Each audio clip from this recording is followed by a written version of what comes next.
बिस्मिल्लाहिर्रहमानिर्रहीम।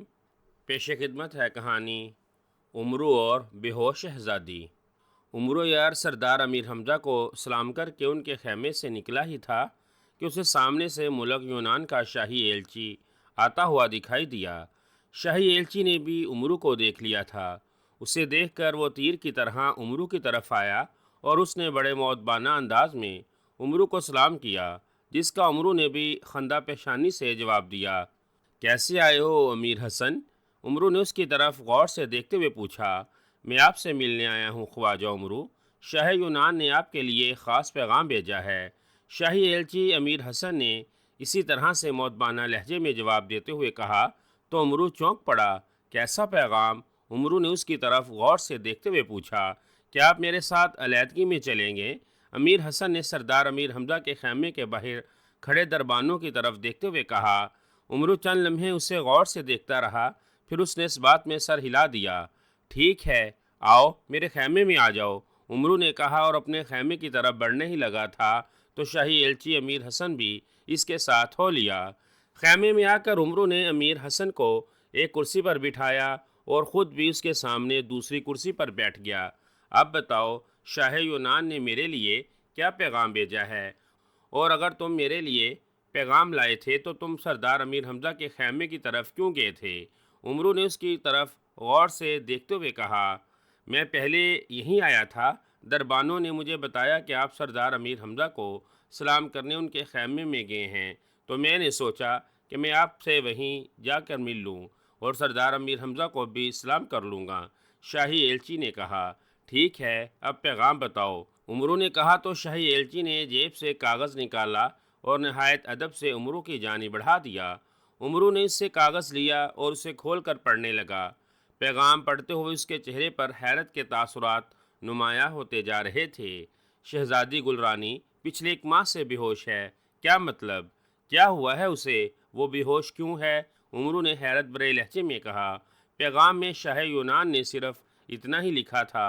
उसकी इकलौती बेटी शहज़ादी गुलरानी पिछले एक माह से बेहोश पड़ी हुई है, जिसके इलाज के लिए उन्होंने दुनिया भर के मुआलजों को बुलवाया था, लेकिन कोई भी शहज़ादी गुलरानी को होश में नहीं ला सका और ना ही कोई ये जान सका कि वो किस वजह से बेहोश हैं। शाह यूनान ने उमरो यार से दरख्वास्त की थी कि वो जल्द अज जल्द यूनान आए और शहज़ादी गुलरानी को होश में लाने में इनकी मदद करे। उन्होंने ये नहीं लिखा था कि जब दुनिया भर के मालिज शहज़ादी गुलरानी को होश में लाने में नाकाम हो गए थे तो भला उमरो यार उसे कैसे होश में ला सकता था।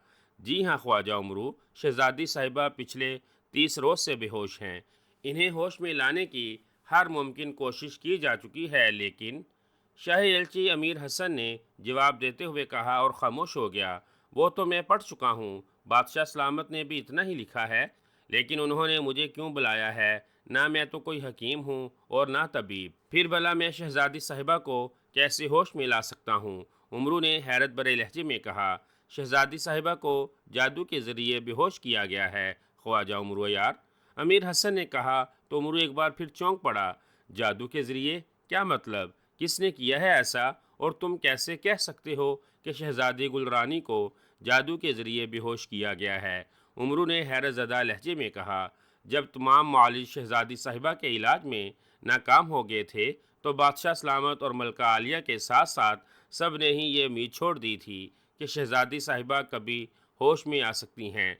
फिर दरबार में एक बूढ़ा फ़कीर आ गया। उस फ़कीर ने बताया था कि शहज़ादी साहिबा किसी बीमारी की वजह से नहीं बल्कि जादू के असर से बेहोश हुई हैं, और अगर उन्हें कोई होश में ला सकता है तो वो एक ही इंसान है जिसका नाम ख्वाजा उमरो यार है। अमीर हसन ने कहा।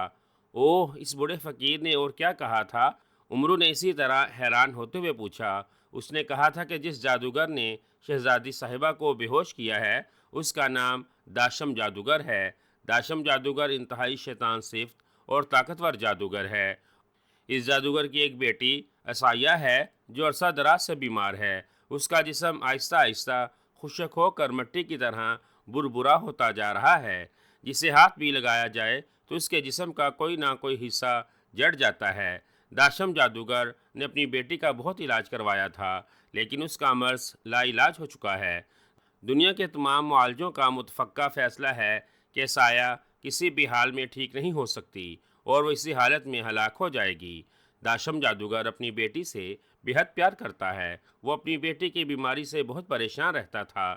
जब मुआलजों ने उसकी बेटी के मरज़ को लाइलाज करार दे दिया तो वो बहुत परेशान हुआ।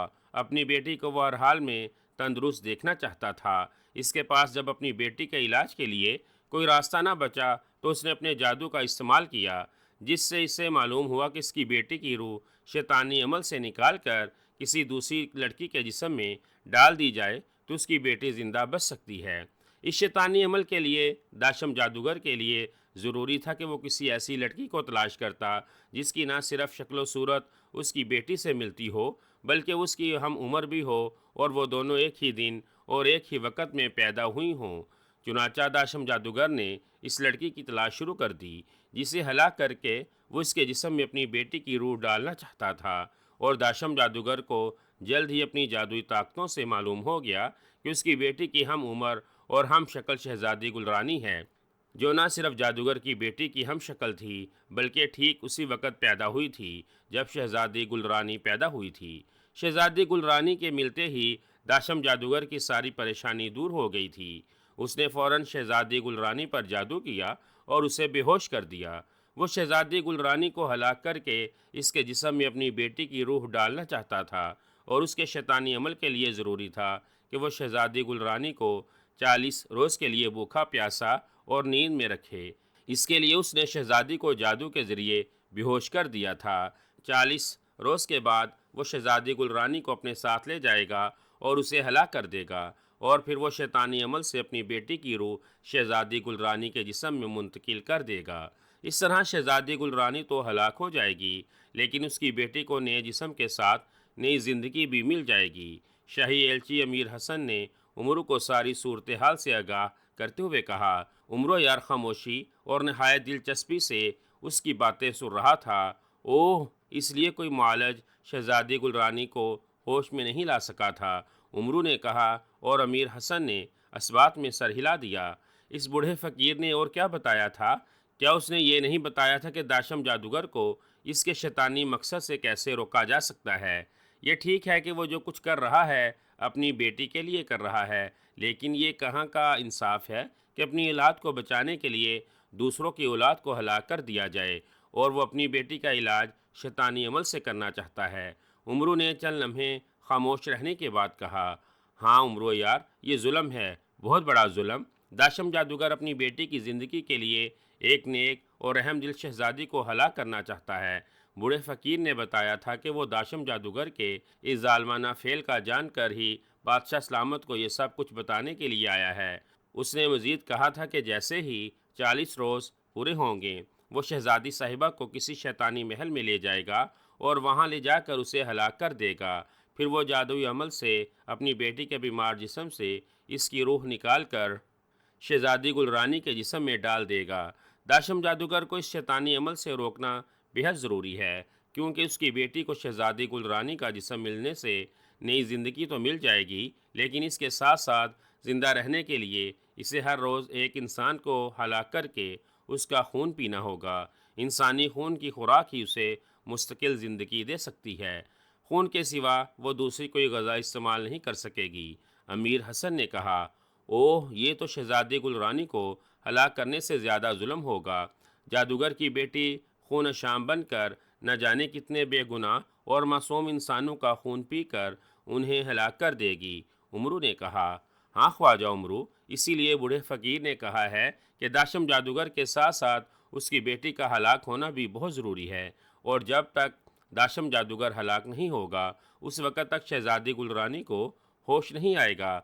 और दाशम जादूगर और उसकी बेटी को अगर कोई हलाक कर सकता है तो वो सिर्फ ख्वाजा उमरू अयार है, जो सरदार अमीर हमजा का मुसाहिब ख़ास है।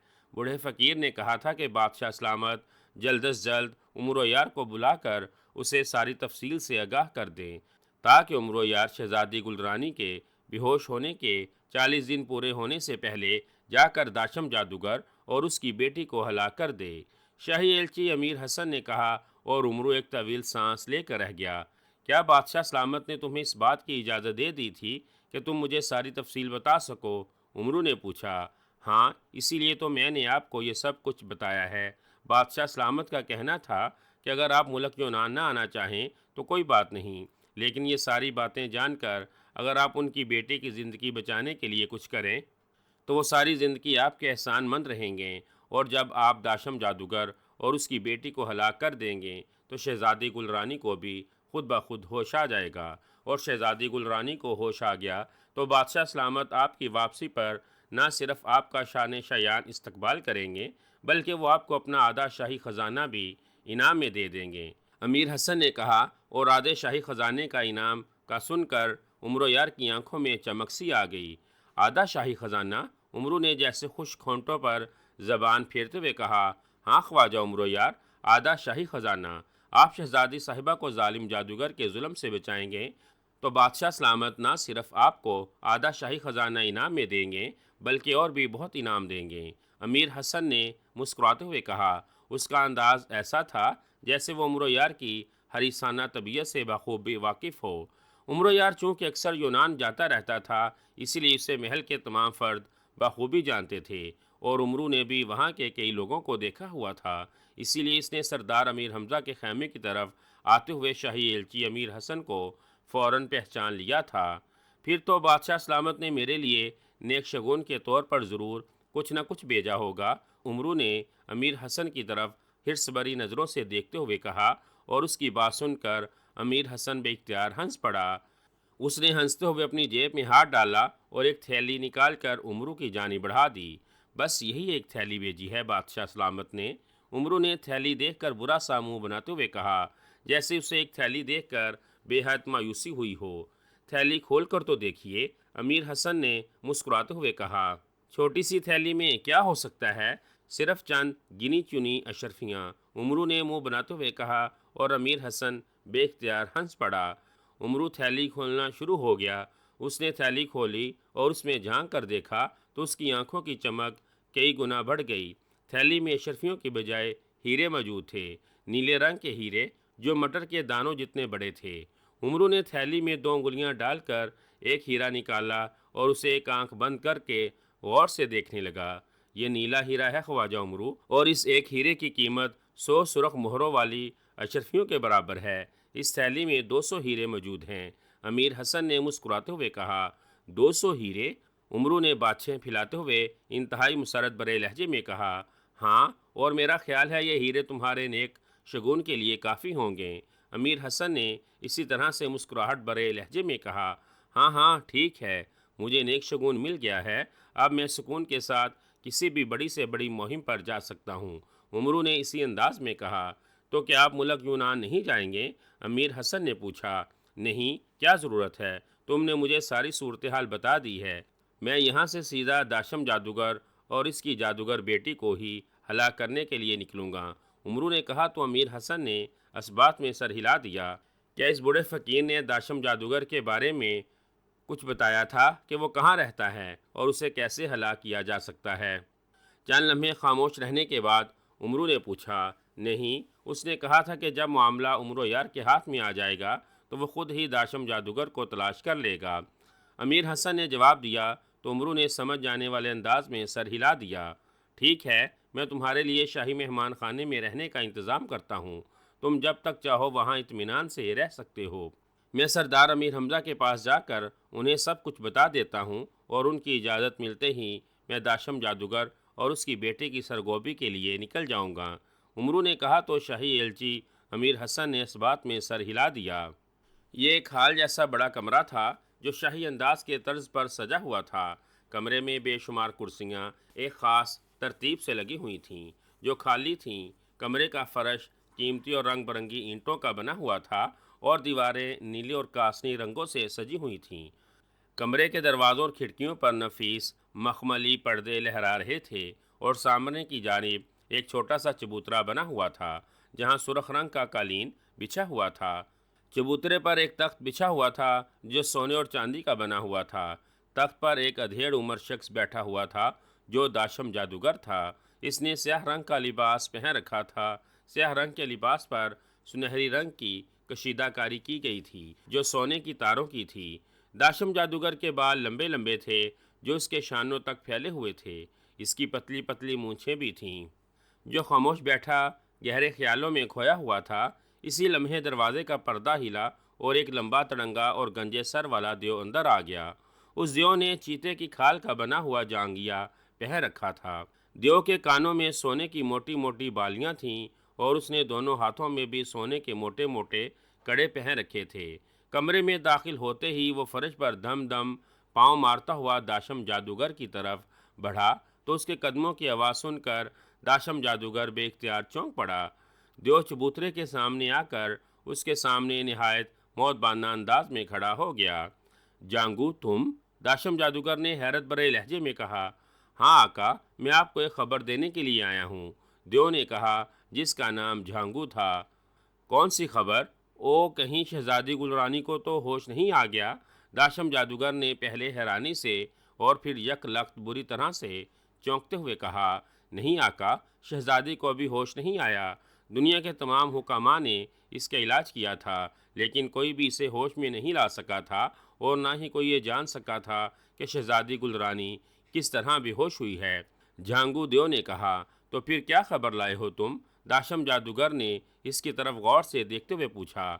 मैं आपको उम्र यार के बारे में बताने आया हूँ आका, झांगू देव ने कहा और हाशम जादूगर एक बार फिर चौंक पड़ा। उम्र यार? तुम्हारा मतलब है वो उम्र यार जो सरदार अमीर हमजा का मसाहिब ख़ास है और ख़ुद को अयारुज़्ज़मा और मौत जादूगरा कहता है? दाशम जादूगर ने हैरत भरे लहजे में कहा। हाँ आका, मैं इसी उम्र यार की बात कर रहा हूँ। शाह यूनान ने उम्र यार के पास अपना एक एलची भेजा था। उस एलची ने उम्र यार को शहजादी की पुरस्रार बेहोशी के बारे में सब कुछ बता दिया है और उसने शाह यूनान के कहने पर उम्र यार को नेक शगुन के तहत नीले हीरों का भी तोहफा भेजा है ताकि वो शहजादी गुलरानी की बेहोशी ख़त्म कर सके। झांगू देव ने कहा। ये तुम क्या कह रहे हो झांगू देव? शहजादी गुलरानी को मैंने जादू से बेहोश किया है, फिर उम्र यार इसे कैसे होश में ला सकता है? दाशम जादूगर ने हैरत भरे लहजे में कहा। उम्र यार को सब मालूम हो गया है आका। उसे पता है कि शहजादी साहिबा को आपने कब, कैसे और क्यों बेहोश किया था। जांगू देव ने कहा और दाशम जादूगर बेख्तियार उछल कर खड़ा हो गया। उम्र यार को सब पता है? क्या मतलब? कैसे पता है उसे? किसने बताया है और क्या मालूम है उसे? दाशम जादूगर ने हैरत ज़दा अंदाज में कहा। आका, यूनान के शाही दरबार में एक बूढ़ा आया था।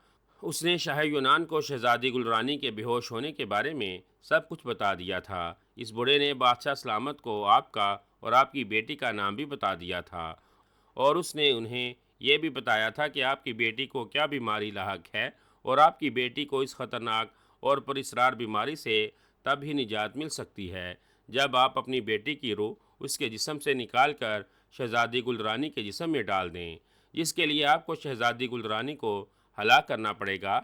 जांगू देव ने कहा और दाशम जादूगर की आंखें हैरत से फैल कर चौड़ी हो गईं।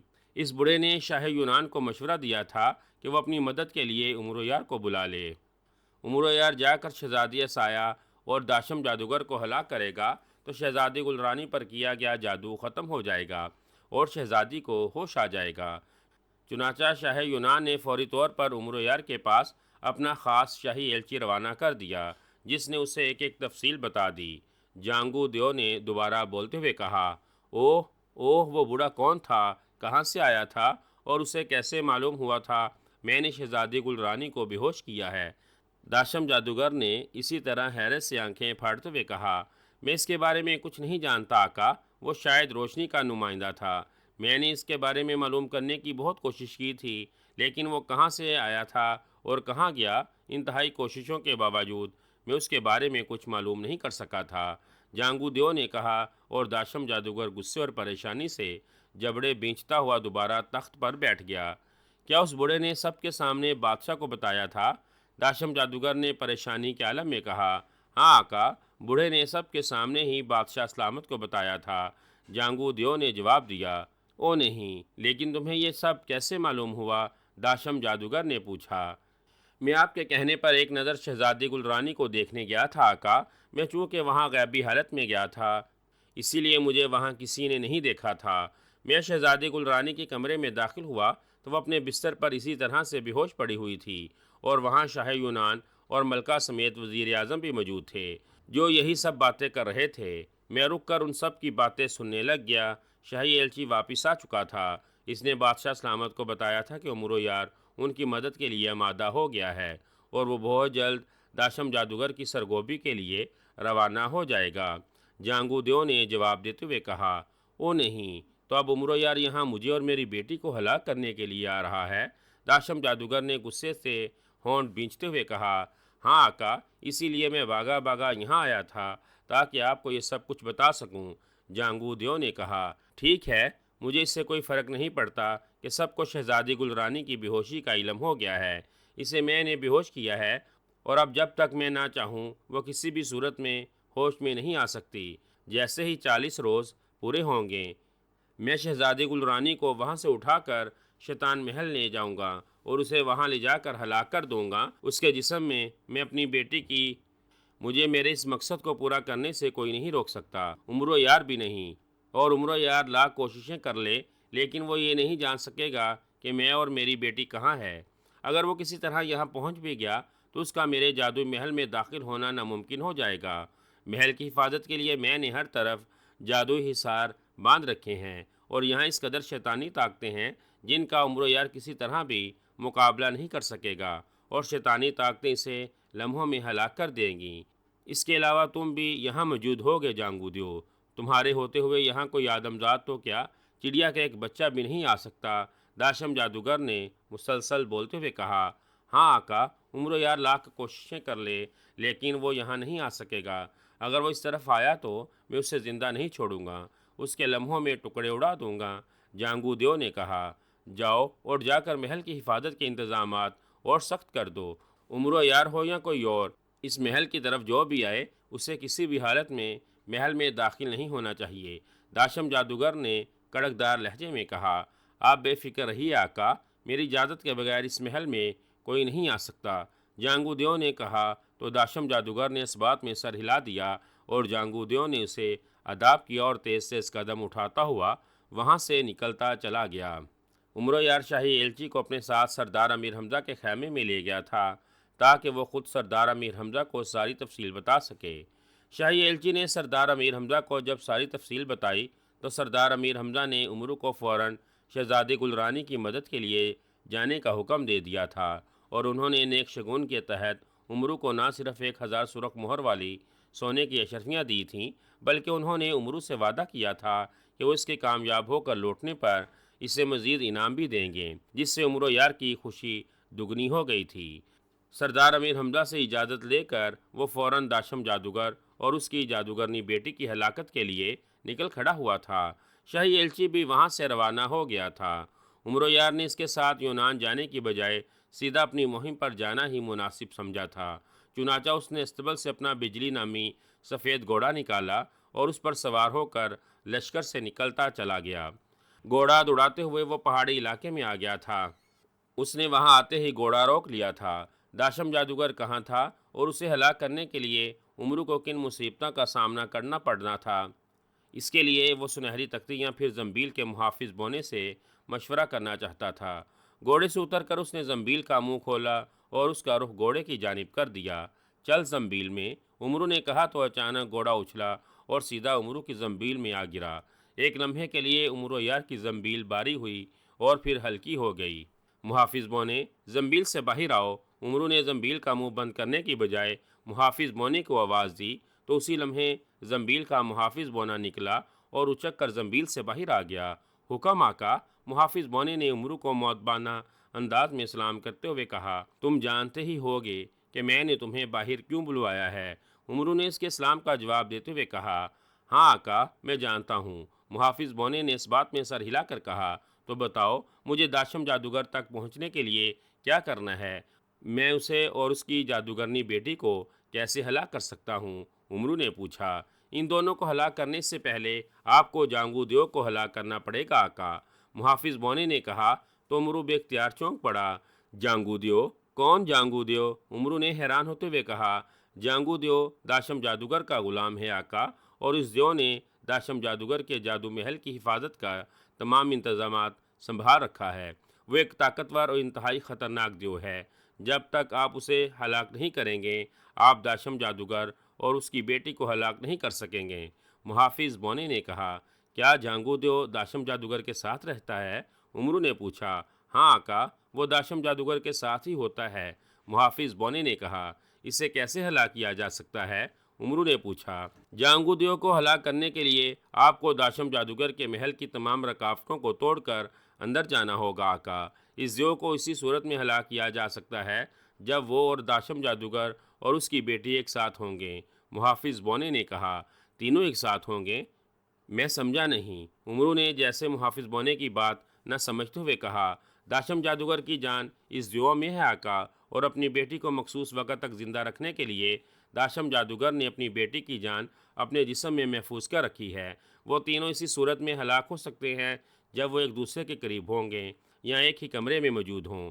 जब वो एक कमरे में होंगे तो आप तलवार के एक ही वार से जांगुदियों को हलाक कर सकते हैं। जांगुदियों के हलाक होते ही दाशम जादूगर की जान उसमें निकलकर दाशम जादूगर के जिस्म में वापस चली जाएगी, और फिर आप दाशम जादूगर को जब हलाक करेंगे तो उसके जिस्म में मौजूद उसकी बेटी की जान निकलकर वापस चली जाएगी और आप उसे भी हलाक कर सकते हैं। जबकि तीनों अलग अलग हुए तो आपके किसी वार का ना जांगुदियों पर कोई असर होगा, ना दाशम जादूगर हलाक होगा और ना ही उसकी बेटी। मुहाफिज बोने ने जवाब दिया, ओ नहीं, मुझे अब भी तुम्हारी बात की समझ नहीं आई मुहाफिज बोने। एक बार फिर मुझे बताओ, तुम कहना क्या चाहते हो? उमरू ने इसी तरह से उलझे हुए लहजे में कहा, सीधी सी बात है आका, जांगुदियो दाशम जादूगर और उसकी बेटी जब एक कमरे में होंगे तब ही आप उन्हें हलाक कर सकते हैं, वरना नहीं। मुहाफिज बोने ने कहा, ओह अब समझा। तुम ये कहना चाहते हो कि जब वो तीनों एक कमरे में हों तो मैं पहले जांगुदियो को हलाक करूं, फिर दाशम जादूगर को और फिर जादूगर की बेटी असाया को हलाक कर दूं। उमरू ने कहा तो मुहाफिज बोने ने इस बात में सर हिलाया। वो तीनों कहाँ हैं? उमरू ने पूछा। दाशम जादूगर का एक महल है जो तिलिस्मी महल है, वो तीनों वहीं रहते हैं। मुहाफिज बोने ने कहा, ओ नहीं, और वो तिलिस्मी महल कहाँ है? उमरू ने सर झटक कर पूछा। दाशम जादूगर का तिलिस्मी महल इस दुनिया के आखिरी कोने में है आका, एक ऐसे सहरा में जहाँ दुनिया का कोई इंसान नहीं जा सकता। वो महल दाशम जादूगर ने जांगुदियों की मदद से बनाया है, और इस महल की हिफाजत के लिए दाशम जादूगर और जांगुदियों ने 3 तिलिस्मी हिसार बांध रखे हैं। इन तिलिस्माती हिसारों की मौजूदगी में तिलिस्मी महल में ना कोई इंसान दाखिल हो सकता है, ना देव और ना ही कोई जिन, सवाए दाशम जादूगर और जांगुदियों के। मुहाफिज बोने ने जवाब दिया, क्या है इन तिलिस्मी हिसारों में? उमरू ने चंद लम्हे खामोश रहने के बाद इससे पूछा। पहले हिसार में आपको आग में से गुजरना पड़ेगा। इस हिसार की आग इस कदर तेज़ है कि इसमें अगर किसी पहाड़ की ठोस चट्टान भी फेंक दी जाए तो वो भी जल कर राख बन जाती है। मुहाफिज बोने ने कहा। और दूसरा हिसार? उमरू ने होंठ सीटी बजाने वाले अंदाज में सुकेड़ते हुए कहा, दूसरा हिसार पानी का है आका। इस हिसार में दाखिल होते ही आप खुद को समंदर की गहराई में पाएंगे, जहाँ हर तरफ बड़े बड़े मगरमच्छ, जिनकी तादाद बहुत ज़्यादा है। इनमें से आपको 7 मगरमच्छ हलाक करने पड़ेंगे। मुहाफिज बोने ने कहा, और मगरमच्छों का सुनकर उमरू का रंग उड़ गया। अरे बाप रे, 7 मगरमच्छ! अगर मैं ऐसा ना कर सका तो फिर क्या होगा? उमरू ने खौफजदा लहजे में कहा, तब वो मगरमच्छ आपको खा जाएंगे। मुहाफिज बोने ने मुस्कुरा कर कहा, तो उमरू खौफ से हलक में थूक निकल कर रह गया। तीसरे हिसार में क्या होगा? उमरू ने इसी तरह खौफ भरे लहजे में पूछा। तीसरे मरहले में आपके सामने अंधेरा होगा। जहाँ अंधेरा होगा वहाँ ज़मीन पर जगह जगह गड्ढे बने हुए हैं। आपको अंधेरे में ही रहकर इन गड्ढों से बचना होगा, और आप किसी भी गड्ढे में अगर गिर गए तो आप फ़ौरन हलाक हो जाएंगे, क्योंकि इन गड्ढों की तहों में नुकीले और जहरीले कांटे उगे हुए हैं जो आपके जिस्म में घुस जाएंगे, और जैसे इन कांटों का जहर आपको लगेगा आप दूसरा सांस नहीं ले सकेंगे। मुहाफिज बोने ने जवाब दिया, और उमरू की आंखें खौफ से और ज़्यादा फैल गईं। बड़े खौफनाक मरहले हैं। उमरू ने लरस कर कहा, हाँ आका, इन तीनों हिसारों से गुजरने के बाद ही आप दाशम जादूगर के तिलिस्मी महल में दाखिल हो सकते हैं। महल में भी आपको बच कर रहना होगा। महल की दीवारों में हर तरफ मौत छुपी हुई है। अगर आपको देख लिया गया तो फिर मौत आप पर इस कदर तेज़ी से झपटेगी कि आप लाख बचने की कोशिश करेंगे तब भी नहीं बच सकेंगे। इसीलिए इस महल में आपको छुप कर रहना पड़ेगा, और छुप कर ही इस कमरे में जाना पड़ेगा जहाँ दाशम जादूगर की बेटी असाया बेहोश पड़ी हुई है। मुहाफिज बोने ने कहा, और उमरो यार एक तवील सांस लेकर रह गया। इसके चेहरे पर बददस्तूर खौफ लहरा रहा था। दाशम जादूगर और उसके गुलाम देव ने वाकई महल की हिफाजत का ज़बरदस्त इंतजाम कर रखे थे। अगर उमरू से ज़रा सी भी भूल चूक हो जाती तो वो सीधा मौत के मुंह में जा सकता है। इसीलिए उमरू सोच रहा था कि इस बार नहायत जहानत और होशियारी से काम लेना पड़ेगा।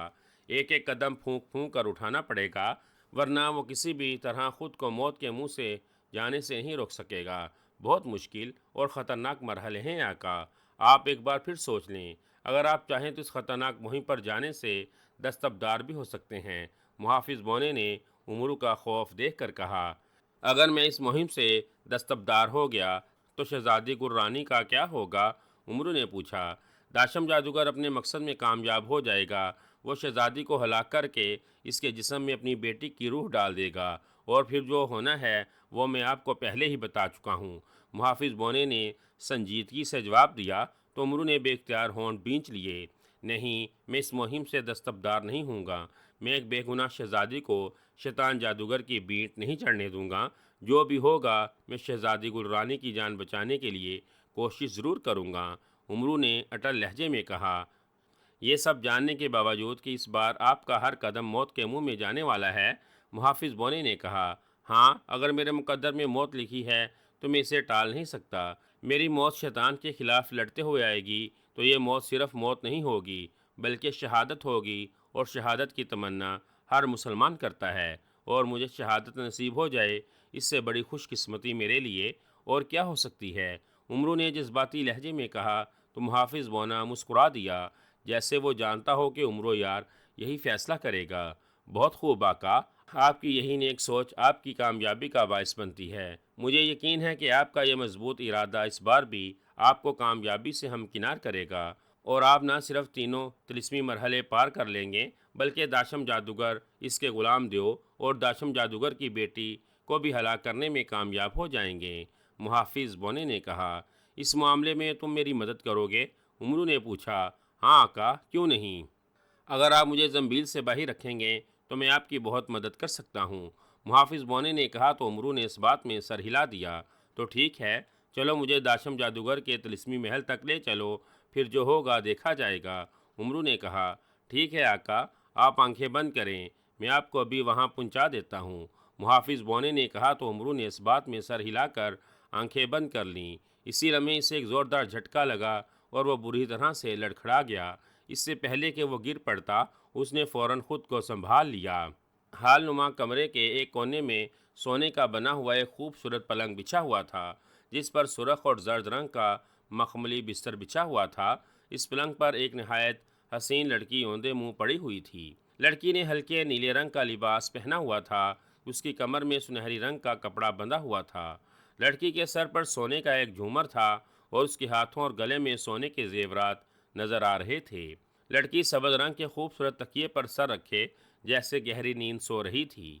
पलंग के बिल्कुल सामने सफ़ेद रंग का एक मखबरूती शक्ल वाला दरवाज़ा था, जो बंद था। अचानक फर्श पर हल्का सा धुआं हुआ और वहाँ धुआं सा फैल गया। धुआं लहराता हुआ ऊपर उठा और एक जगह जमा होना शुरू हो गया, और फिर देखते ही देखते इस धुएं ने दाशम जादूगर का रूप धार लिया। दाशम जादूगर वहाँ धुआं बनकर जादू से नमूदार हुआ था। नमूदार होते हुए उसकी नज़रें बिस्तर पर पड़ी हुई लड़की पर जम गई थीं। दाशम जादूगर की आंखों में इस लड़की को देखते ही दुख और तकलीफ के तासुरात नमूदार हो गए थे। वो चंद लम्हे लड़की की तरफ देखता रहा, जो इसकी बेटी असाया थी और पुरस्रार बीमारी से बेहोश पड़ी हुई थी। असाया को बेहोश होते हुए कई माह गुजर चुके थे, और इसी बेहोशी के आलम में इसका जिस्म मिट्टी की तरह बुरबुरा होकर ख़त्म होता जा रहा था। इसके दोनों पैर और बायां हाथ इस बीमारी से झटकर गिर चुके थे, और अब यह बीमारी आहिस्ता आहिस्ता इसके सारे जिस्म में फैलती जा रही थी, जिससे इसका रंग सफ़ेद हो गया था। दाशम जादूगर अपनी बेटी से बेहद प्यार करता था।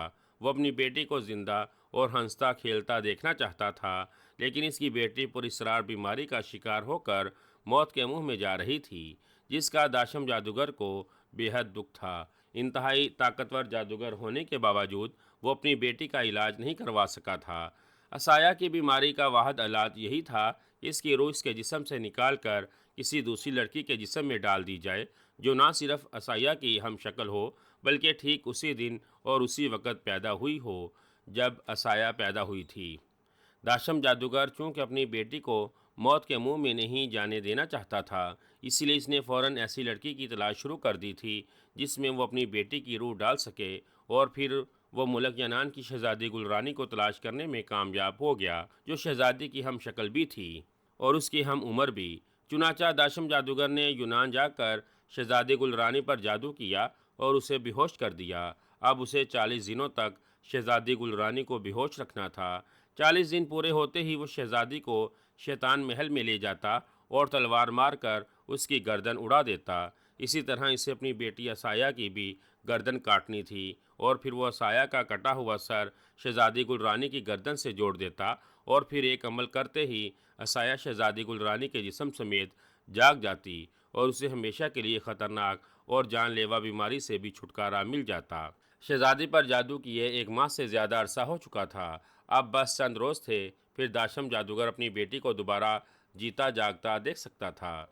कमरे में नमूदार होते ही दाशम जादूगर अपनी बेटी की जानिब देखता हुआ उसके पलंग के करीब आ गया और फिर वह पलंग के पास घुटनों के बल बैठ गया और हसरत भरी नज़रों से अपनी बेटी की तरफ देखने लगा।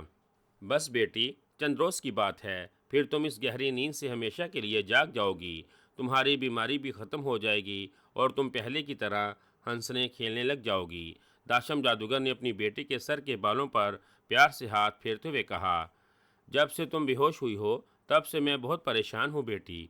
मैंने इतने रोज़ से ठीक से कुछ खाया पिया भी नहीं। जल्दी ठीक हो जाओ मेरी बच्ची, फिर हम दोनों मिलकर खाएंगे। तुम्हारी इस बीमारी ने मुझे भी बीमार करके रख दिया है। मैं अपने जादू की ताकतें बढ़ाना चाहता था। मैंने ये तिलिस्मी महल बनाया था और इस महल में मैं अपने और तुम्हारे लिए जिन्नों और देवों के साथ साथ परियों को भी लाना चाहता था। जिन और देव हमारे ग़ुलाम होते और परियां हमारी कनीज़ें। तुम्हारी इस बीमारी की वजह से मैं अभी तक कुछ भी नहीं कर सका हूँ।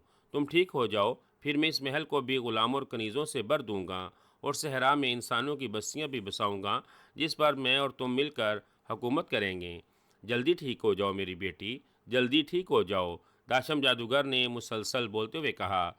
इससे पहले कि वो कुछ और कहता, उसी लम्हे उसे अपने अकब में धमक सी महसूस हुई। धमक की आवाज़ सुनकर दाशम जादूगर ने पलट कर देखा तो उसे जांगूदियो दिखाई दिया। जांगूदियो, तुम यहाँ क्यों आए हो? दाशम जादूगर ने जांगूदियो की तरफ तेज़ नज़रों से घूरते हुए कहा, आका, उम्रो यार सहरा में पहुँच चुका है। जांगूदियो ने कहा तो दाशम जादूगर बेख्तियार उछल पड़ा। क्या कहा? उम्रो यार सहरा में पहुँच गया है? कैसे? वो यहाँ कैसे आ गया है? दाशम जादूगर ने हैरत से चीखते हुए कहा, मैं नहीं जानता आका, वो अचानक ही सहरा में नमूदार हुआ है और वो ठीक उस जगह नमूदार हुआ है जहाँ तिलिस्माती आग की दीवार है। जांगूदेव ने कहा तो दाशम जादूगर के चेहरे पर तशवीश के साए लहराने लगे। ओह, क्या वो आग का तिलस्म पार कर लेगा? दाशम जादूगर ने परेशानी के आलम में कहा, नहीं आका, ऐसा नहीं हो सकता। आग का हिसार पार करना किसी इंसान के बस की बात नहीं है। इस हिसार में अगर मुझ जैसा देव और जिन भी दाखिल हो जाए तो वो भी एक लम्हे में जल कर भस्म हो जाएगा। उमरू ने अगर गलती से भी इस हिसार में जाने की कोशिश की तो वो आग में जल जाएगा। जब उसे मालूम हुआ कि उमरो यार इस तरफ आ रहा है, मैंने आग और ज़्यादा भड़का दी। उमरो यार अगर फुलादी लिबास भी पहन ले तब भी वो खुद को आग में जलने से नहीं बचा सकेगा। जांगूदियो ने कहा, ओ नहीं, अगर तुमने इसे देख लिया है तो फिर तुमने इसे ज़िंदा क्यों छोड़ दिया है? तुम उसे बाहर जाकर खुद ही हलाक कर देते। दाशम जादूगर ने कहा। इसके लहजे में गुस्सा था। नहीं आका, वो चूंकि तिलिस्माती आतशी दीवार के पास नमूदार हुआ था, इसीलिए मैं इस पर हमला नहीं कर सकता था। अगर वो दीवार से दूर होता तो मैं इस पर हमला कर देता और उसे वहीं हलाक कर देता। जांगूदियो ने बेबसी से जवाब दिया, ओ नहीं, ठीक है, तुम बाहर ही रहो। मुझे यकीन है कि वो आतशी हिसार में दाखिल होने की कोशिश नहीं करेगा। इससे हिसार से पीछे हटना ही पड़ेगा। जैसे वो पीछे हटे तुम इस पर फौरन हमला कर देना और हलाक कर देना। दाशम जादूगर ने कहा, हाँ आका, मैं भी यही सोच रहा हूँ। उमरो यार आग को देखकर बेहद परेशान है। वो वाकई आग में जाने की कोशिश नहीं करेगा और इससे आग की दीवार से पीछे हटना ही पड़ेगा। जैसे वो पीछे हटेगा मैं फ़ौरन उसके सर पर पहुँच जाऊँगा और उस पर मौत बनकर झपट पड़ूँगा। जांगूदियो ने कहा, तो जाओ, जल्दी जाओ, यहाँ खड़े क्या कर रहे हो? वो यहाँ अचानक नमूदार होकर आया है। अगर वो इसी तरह अचानक गायब हो गया तो तुम उसे कहाँ तलाश करते फिरोगे? दाशम जादूगर ने कहा, ठीक है आका, मैं जाता हूँ और उसके सर पर मौत बनकर खड़ा हो जाता हूँ। अगर उसने गायब होने की कोशिश की तो मैं फ़ौरन उसे पकड़ लूँगा और उसके टुकड़े उड़ा दूँगा। जांगू देव ने कहा, और दूसरे लम्हे वो धुआं बनकर अचानक वहाँ से गायब हो गया। हो नहीं, उम्रो यार जादूगर नहीं है। फिर वो अचानक यहाँ कैसे नमूदार हुआ था, और उसे कैसे मालूम हो गया कि मेरा तिलिस्मी महल दुनिया के आखिरी कोने में एक सहरा में है। दाशम जादूगर ने हैरत और परेशानी के आलम में बड़बड़ाते हुए कहा। वह चंद लम्हे परेशानी के आलम में इसी तरह से खड़ा रहा, फिर उसने ज़ोर से सर झटक दिया। ओ नहीं, जो भी है, उम्र यार मेरे तिलिस्मी महल में किसी सूरत में दाखिल नहीं हो सकेगा।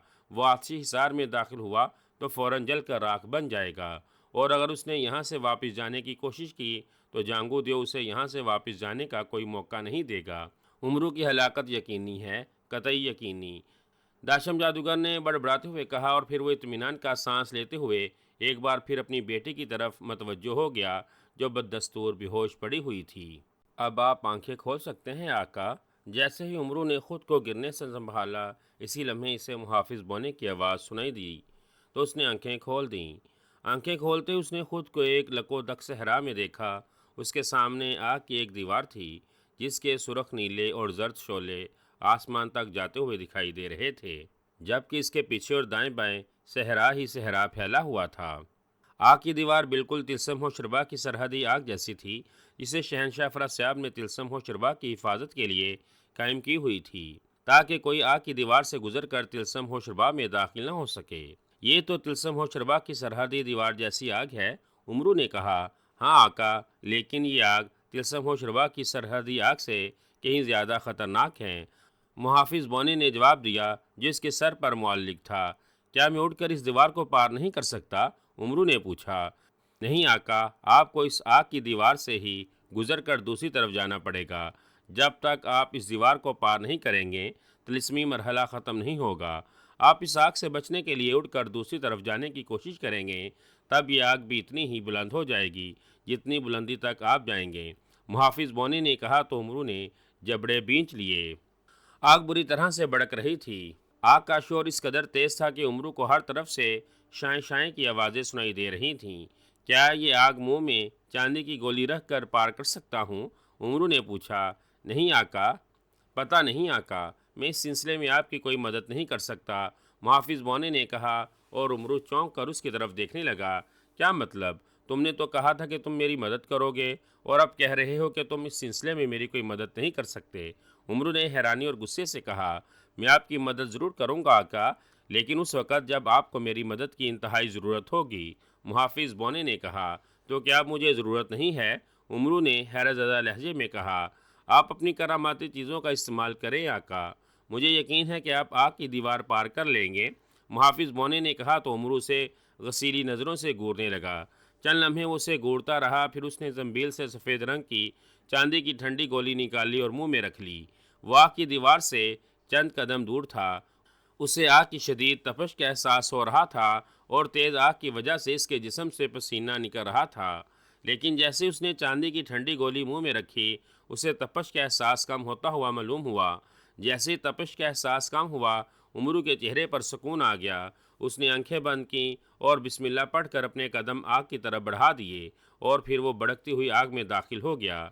आग में दाखिल होते ही उसे एक बार फिर गर्मी का एहसास होना शुरू हो गया, लेकिन वो रुके बगैर आगे बढ़ता जा रहा था। जैसे जैसे वो आगे बढ़ रहा था, आग की तपश में इजाफा होता जा रहा था, और उसके जिस्म से एक बार फिर पसीना निकलना शुरू हो गया था।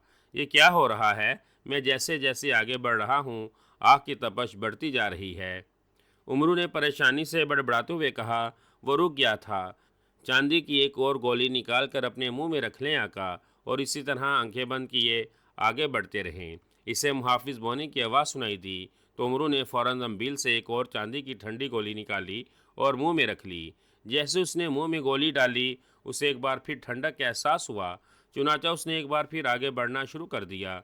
उसके चारों तरफ खौफनाक आग भड़क रही थी, और आग से ऐसी आवाज़ें आ रही थीं जैसे सैकड़ों अजहे चंगाड़ रहे हों। उम्र अभी कुछ दूर ही गया होगा कि इसका जिस्म एक बार फिर जलना शुरू हो गया। वो जितना आगे जा रहा था, आग की शिद्दत में उतना ही इजाफा होता जा रहा था। जैसे उसे दोबारा जलन का एहसास होना शुरू हुआ, उसने जंबील से चांदी की एक और गोली निकाल कर मुँह में रख ली। इस तरह वो बार बार जंबील से चांदी की गोलियां निकाल निकाल कर मुँह में रखता जा रहा था, लेकिन आग की शिद्दत किसी तरह से कम होने का नाम ही नहीं ले रही थी।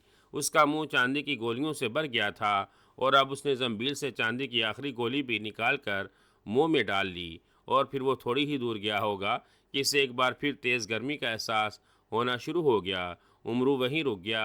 अब उसके पास मज़ीद कोई गोली नहीं थी।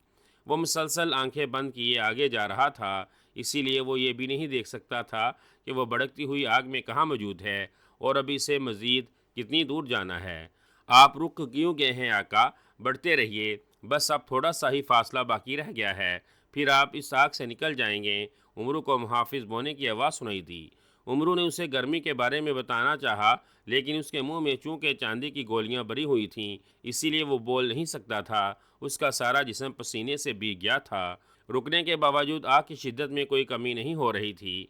इसे यूं लग रहा था जैसे अब आग ने इसे जलाना शुरू कर दिया हो। आगे बढ़ें आका, आगे बढ़ें, वरना आप इस आग में जल कर भस्म हो जाएंगे। मुहाफिज बोने की चीखती हुई आवाज़ सुनाई दी और उमरू को कुछ और ना सूझा तो उसने अचानक तेज़ी से नाक की सीध में दौड़ना शुरू कर दिया। अभी वो कुछ दूर ही भागा होगा कि इसे अपना जिस्म शिद्दत से जलता हुआ महसूस हुआ। उसने भागते भागते एक लंबी छलांग लगाई और दब से नीचे आ गिरा। जैसे वो नीचे गिरा, उसके मुंह से चांदी की सारी गोलियां निकलकर बाहर गिर गईं और जैसे इसके मुंह से गोलियां निकलीं, उमरू को यूं महसूस हुआ जैसे इसके सारे जिस्म में आग लग गई हो। दूसरे लम्हे इसके मुंह से एक दिल खराश चीख निकल गई। दाशम जादूगर इसी तरह अपनी बेटी के पलंग के पास अफसोस ज़दा अंदाज में बैठा हुआ था। उसका मामूल था कि वह हर रोज़ इसी तरह अपनी बेटी के पास आकर बैठ जाता था और उसे घंटों तक तकता रहता था, जैसे उसे उम्मीद हो कि उसकी बेटी को खुद ही होश आ जाएगा और वह हंसी मुस्कुराती उठकर बैठ जाएगी और उससे बातें करना शुरू हो जाएगी। अपनी बेटी को इस हाल में देखकर दाशम जादूगर के चेहरे पर हर वक्त उदासी छाई रहती थी। इसका बस नहीं चलता था, वरना वो अभी अपनी बेटी और शहजादी गुलरानी को उठाकर शैतान महल में ले जाता और फिर वो इन दोनों की गर्दनें काट देता और शहजादी गुलरानी के जिस्म पर अपनी बेटी का सर लगाकर उसे जादुई अमल से ज़िंदा कर देता। इसे हर हाल में 40 रोज़ पूरे होने का इंतज़ार करना था और उसका ये इंतज़ार किसी तरह से ख़त्म होने का नाम नहीं ले रहा था। अचानक कमरे में एक धमाका हुआ और दाशम जादूगर बेख्तियार चौंक पड़ा। उसने सर घुमा कर देखा तो उसे कुछ फासले पर हवा में स्याह रंग का धुआं सा उड़ता हुआ दिखाई दिया। दूसरे लम्हे इस धुएं से स्याह रंग की एक चिड़िया निकली और उसने बुरी तरह से चीखना शुरू कर दिया। आतिशी हिसार ख़त्म हो गया है, आतिशी हिसार ख़त्म हो गया है। स्याह चिड़िया ने इंसानी आवाज़ में बुरी तरह से चीखते हुए कहा। फिर अचानक इसे आग लग गई और वह जलकर राख बनकर वहाँ गिरती चली गई और वहाँ नमूदार होने वाला धुआं भी तहलील हो गई। इसकी बात सुनकर दाशम जादूगर बुरी तरह से उछल पड़ा। आतिशी हिसार ख़त्म हो गया? क्या मतलब? ये बोलने वाली चिड़िया क्या कह रही थी? कैसे ख़त्म हुआ? किसने ख़त्म किया आतिशी हिसार? दाशम जादूगर ने हलक के बल चीखते हुए कहा। इसी लम्हे एक और धमाका हुआ और फर्श पर धुआं उठा और तेज़ी से बुलंद होकर एक जगह जमा होने लगा। दूसरे लम्हे इस धुएं में जांगू देव नमूदार हुआ, जिसका चेहरा बिगड़ा हुआ था और वह इंतहाई परेशान और घबराया हुआ दिखाई दे रहा था। झांगू दियो, ये स्याह चिड़िया क्या कह रही थी? आतिशी हिसार ख़त्म हो गया है? कैसे हुआ ये सब? झांगू दियो को देखते ही दाशम जादूगर ने बुरी तरह से चीखते हुए कहा, हाँ आका, आतिशी हिसार वाकई ख़त्म हो गया है। इसे ख़त्म करने वाला वही आदमजाद उमरो यार है।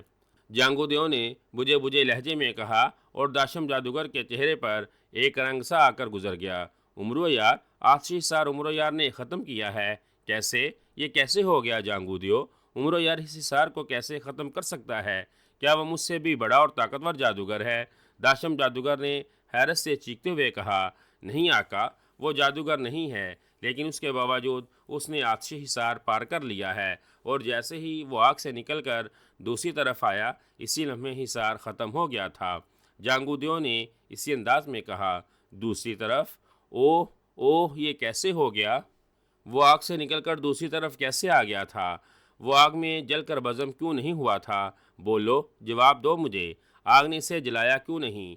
झांगू दियो, बोलो। दाशम जादूगर ने इसी तरह से चीखते हुए कहा, मैं नहीं जानता आका, मैं उस वक़्त तक इसकी निगरानी कर सकता हूँ जब तक वो आग से बाहर रहता। जब वो आग में दाखिल हुआ तो मैं भी उसे नहीं देख सका था।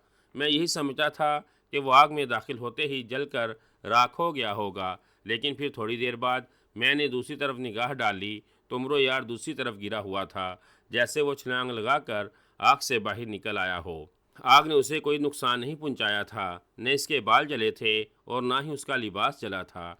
जांगू ने कहा, और दाशम जादूगर आंखें फाड़ फाड़ कर उसकी शक्ल देखने लगा, जैसे इसे जांगू की बातों का यकीन ही ना आ रहा हो। नहीं नहीं, ये नहीं हो सकता। कोई आम इंसान इस कदर खौफनाक आग से जिंदा बचकर कैसे निकल सकता है? दाशम जादूगर ने हैरत से आंखें फाड़ते हुए कहा, उमरो यार को जिंदा देखकर मैं भी हैरान हूँ आका। समझ में नहीं आ रहा कि आखिर वो इस आग से जिंदा बचकर कैसे निकल आया। आग में उसका एक बाल तक नहीं जला।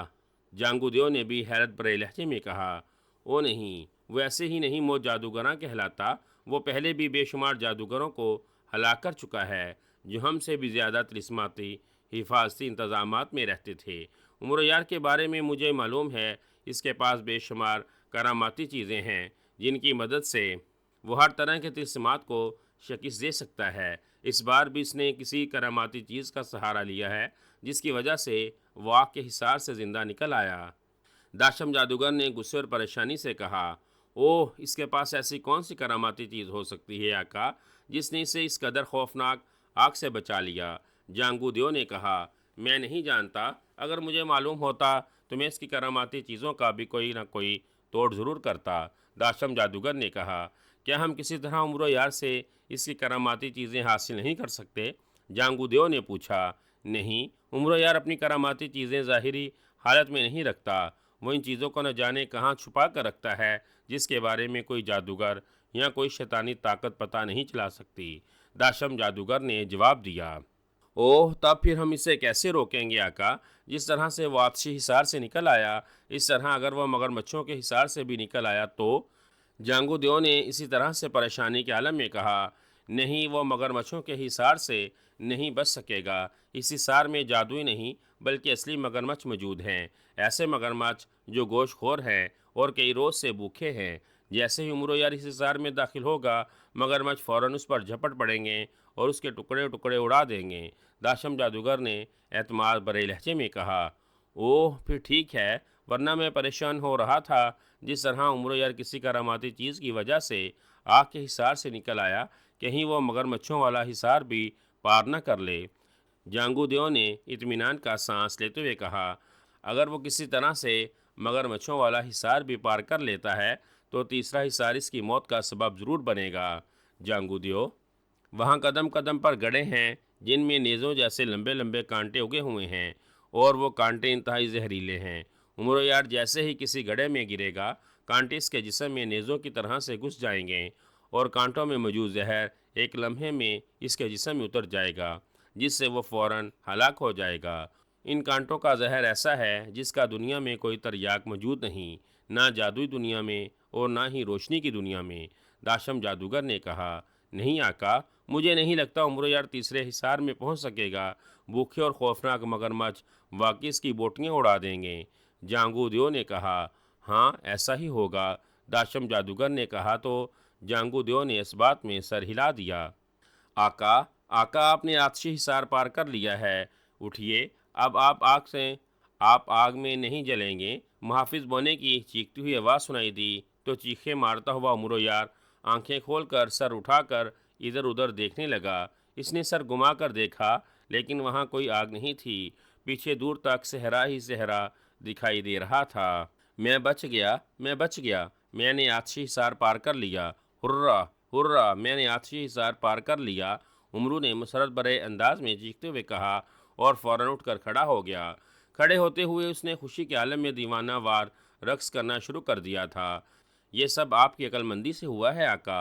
आपने दौड़ लगाकर जो छलांग लगाई थी, इस छलांग से ही आपने आग के हिसार से बाहर आ गए थे। अगर आप इसी तरह से चलते हुए आग से निकलने की कोशिश करते तो अब तक आपका जिस्म पूरी तरह से झुलस चुका होता।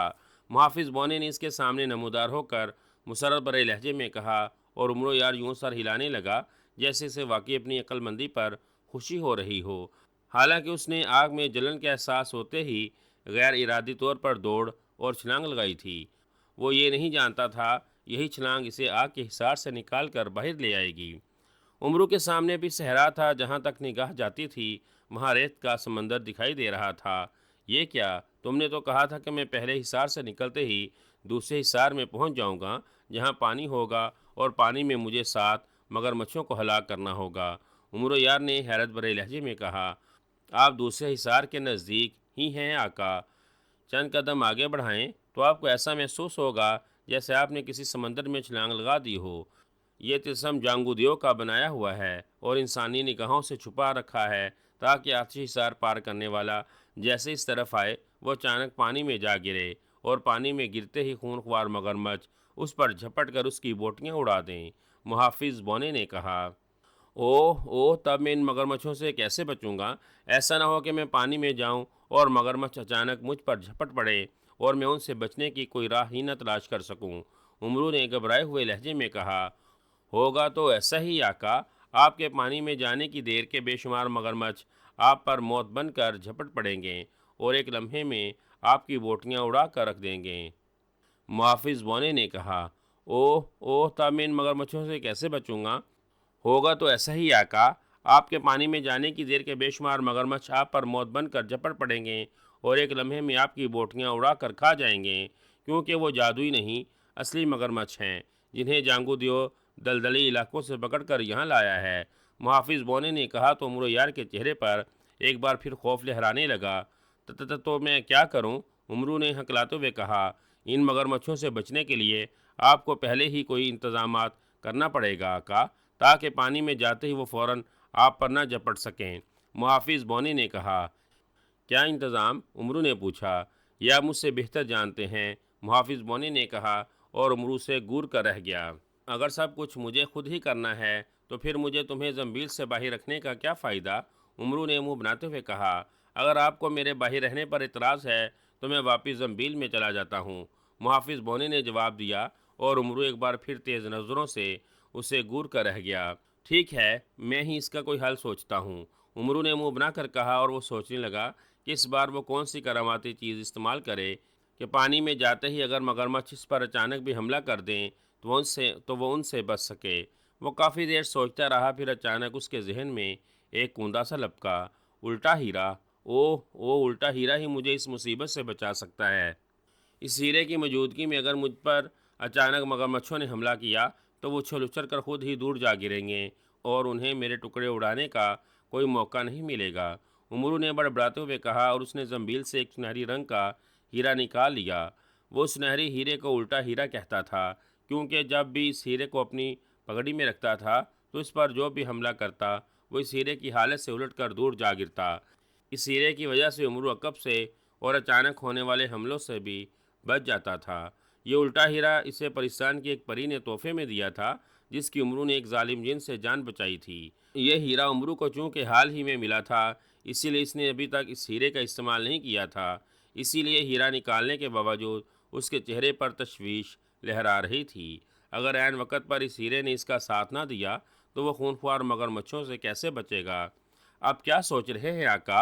उल्टा हीरा अपनी पगड़ी में रखिए और अल्लाह का नाम लेकर गायबी समंदर में कूद जाइए।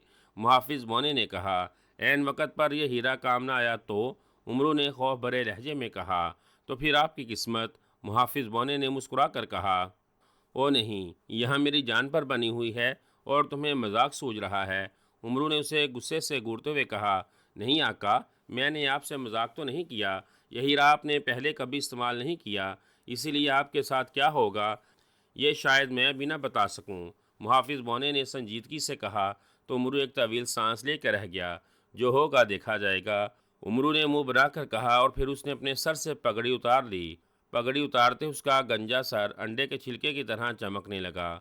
उमरू ने सुनहरी हीरा पगड़ी में रखा और पगड़ी दोबारा अपने सर पर रख ली। सुनहरी हीरा पगड़ी में रखने के बावजूद उसने जंबील से एक सुरख नगीने वाली अंगूठी निकाली, उसे दाएं हाथ की चुंगली में पहन लिया। इस अंगूठी की वजह से वो ना सिर्फ पानी में देर तक रह सकता था, बल्कि आसानी से सांस भी ले सकता था और गहराई में तारीकी होने के बावजूद देख भी सकता था। अंगूठी चुंगली में पहनने के बाद उसने एक बार फिर जंबील में हाथ डाला और इस बार उसने जंबील से अवज बिन अना की तलवार निकाल ली। जो बेहद लंबी और 100 मन वजनी थी। यह तलवार भी उमरू को चूँकि एक नेक बुजुर्ग ने दी थी, इसीलिए तलवार उठाने में उमरू को इसका कोई वज़न महसूस नहीं होता था। इसे यही महसूस होता था जैसे उसने हाथ में आम सी तलवार उठा रखी हो, जबकि इस तलवार से वो किसी पहाड़ी की चोटी पर पड़ी हुई बड़ी से बड़ी चट्टान के भी टुकड़े कर सकता था। तलवार हाथ में लेते ही उसके चेहरे पर कदरे इत्मीनान आ गया। बस मेरा ख्याल है मेरे लिए इतनी तैयारी काफ़ी है। अब मैं न सिर्फ खूंखार मगरमच्छों से बच सकता हूँ बल्कि उन्हें हलाक भी कर सकता हूँ। उमरू ने इत्मीनान भरे लहजे में कहा। याद रखें आका, आप पर बेशुमार मगरमच्छ झपटेंगे, लेकिन आपको उनमें से सिर्फ 7 मगरमच्छों को हलाक करना है। 7 मगरमच्छों को हलाक करने के सिवा आप किसी और मगरमच्छ को मामूली सा भी ज़ख्मी नहीं करेंगे। अगर गलती से भी आपकी तलवार से 8वां मगरमच्छ ज़ख्मी हो गया तो आप हमेशा के लिए इस सिलसिले में गुम हो जाएंगे, जहाँ से आपकी वापसी नामुमकिन हो जाएगी। मुहाफिज बोने ने कहा। ओह, अच्छा किया तुमने मुझे बता दिया, वरना मुझे वहाँ जो मगरमच्छ दिखाई देता मैं उसे तलवार से मार देता। उमरू ने कहा। अब आप 7 कदम आगे बढ़ें और छलांग लगा दें। आपकी छलांग आपको सीधा पानी में ले जाएगी। मुहाफिज बोने ने कहा तो उमरू ने इस बात में सर हिला दिया और फिर उसने आंखें बंद करके दिल ही दिल में अल्लाह को मदद के लिए पुकारा और आगे बढ़ गया। 7 कदम उठाते ही वो उछला और फिर जैसे ही नीचे आया एक छपाका सा हुआ और वो जैसे पानी में गिरता चला गया। जैसे ही उमरू पानी में गिरा उसी लम्हे उस पर एक साथ बेशुमार बड़े बड़े और ताकतवर मगरमच्छ झपटे। मगरमच्छ जितने बड़े थे इतने ही इनके मुंह बड़े और खुले हुए थे, जिनमें लंबे लंबे और छुरियों जैसे तेज़ और नुकीले दांत साफ दिखाई दे रहे थे। मगरमच्छ इस तेज़ी से इस पर झपटे थे जैसे वो पहले से ही तैयार हों कि कब उमरू पानी में आए और कब वो उस पर झपट कर उसे पकड़े और उसके टुकड़े उड़ा दे। लेकिन वो जैसे ही उमरू के नज़दीक आए उन्हें ज़ोरदार झटके लगे और वो उछल उछल कर दूर जा गिरे। मगरमच्छों की तादाद वाकई बहुत ज़्यादा थी। वो दूर गिरे ही दोबारा पलटे और एक बार फिर उमरू पर हमलावर हुए, लेकिन दोबारा उमरू के नज़दीक आते ही उन्हें जैसे किसी अनदेखी ताकत ने उल्टा कर कर फेंक दिया। पानी में गिरते ही उमरू की आंखें और नाक के सामने बुलबुले से बन गए। इन बुलबुलों की वजह से उमरू अब न सिर्फ पानी में आसानी से सांस ले सकता था बल्कि पानी में मौजूद मगरमच्छों को भी देख सकता था। मगरमच्छ पलट पलट कर गिरते थे, लेकिन वो इस कदर भूखे थे कि वो बार बार पलट कर आते और उमरू पर झपटने की कोशिश करते थे। लेकिन उमरू की पगड़ी में मौजूद सुनहरी उल्टा हीरा उन्हें बार बार वापस पलट देता था। उल्टा हीरा उमरू के काम आ गया था, इसीलिए उमरू बेहद खुश था। इसके हाथ में अवज बिन अनक की तलवार थी। वो तैर कर आगे बढ़ा और फिर जैसे ही एक मगरमच्छ पहाड़ जैसा मुंह खोलकर उसकी तरफ बढ़ा, उमरू ने अपना जिस्म पलटाया और नहायत महारत से तलवार घुमाकर उसकी गर्दन पर मार दी।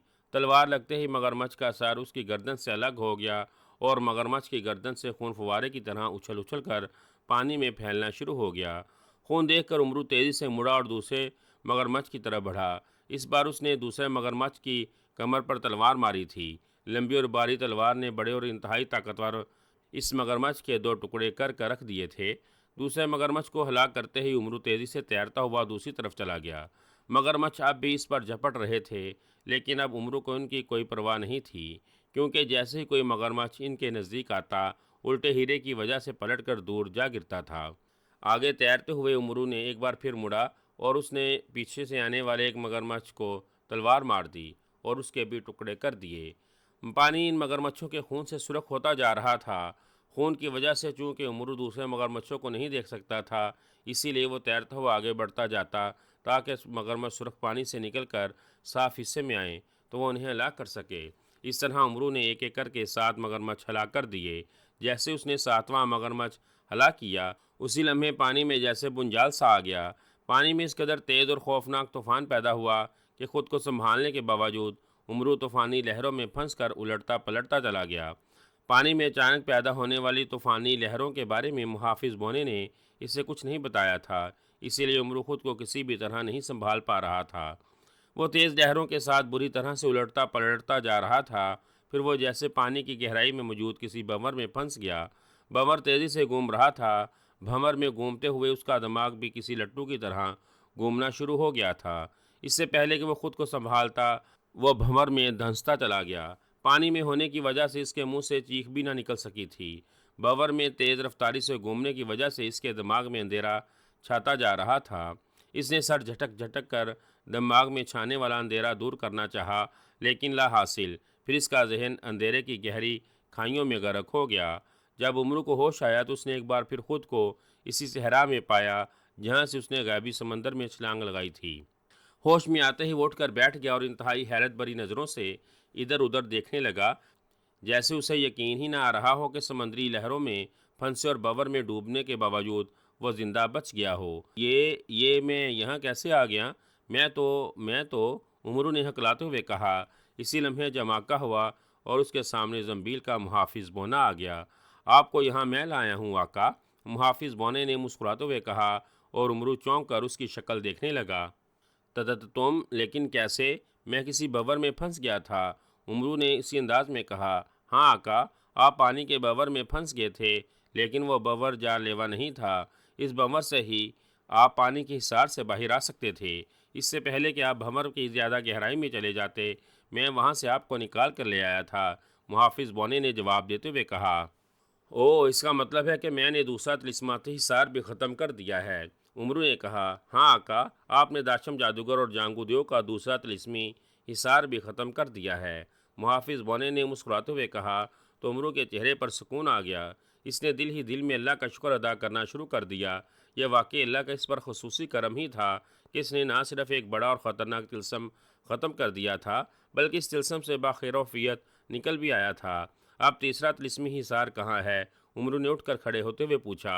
आप तीसरे तिलस्म के सामने हैं आका, 7 कदम उठाते ही आप तीसरे और आखिरी तिलस्म में दाखिल हो जाएंगे, मुहाफिज बोने ने कहा। तो उमरू चौंक कर सामने देखने लगा, लेकिन इसे वहाँ रेत के समंदर के सिवा कुछ दिखाई ना दिया। क्या ये तिलस्म भी गैबी तिलस्म है? उमरू ने पूछा। हाँ आका, यह भी गैबी तिलस्म है, मुहाफिज बोने ने इस बात में सर हिलाकर कहा। ठीक है, अल्लाह ने चाहा तो मैं इस आखिरी तिलस्म को भी ख़त्म कर दूंगा, उमरू ने कहा। इंशाअल्लाह, मुहाफिज बोने ने जवाबन कहा।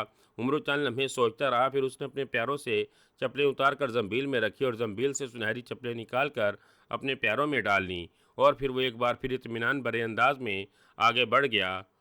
इस बार उसने इंतज़ार करने के बजाय फ़ौरन तीसरे और आखिरी तिलिस्मी हिसार में जाने का सोचा था, जहाँ अंधेरा था और ज़मीन हर तरफ गड्ढे ही गड्ढे थे, और अगर इनमें से किसी एक गड्ढे में भी गिर जाता तो एक तो वो घड़ों में मौजूद नेज़ों की तरह खड़े लंबे और नकीले कांटों पर गिरता, और दूसरा ये कि जहरीले कांटों के लगते ही वो फ़ौरन हलाक हो जाता। ये सब जानने के बावजूद उमरू जैसे बगैर सोचे समझे तीसरे तिलस्म में दाखिल हो गया था। 7 कदम उठाते ही अचानक उमरू को एक ज़ोरदार झटका लगा और वो सहरा से गायब हो गया।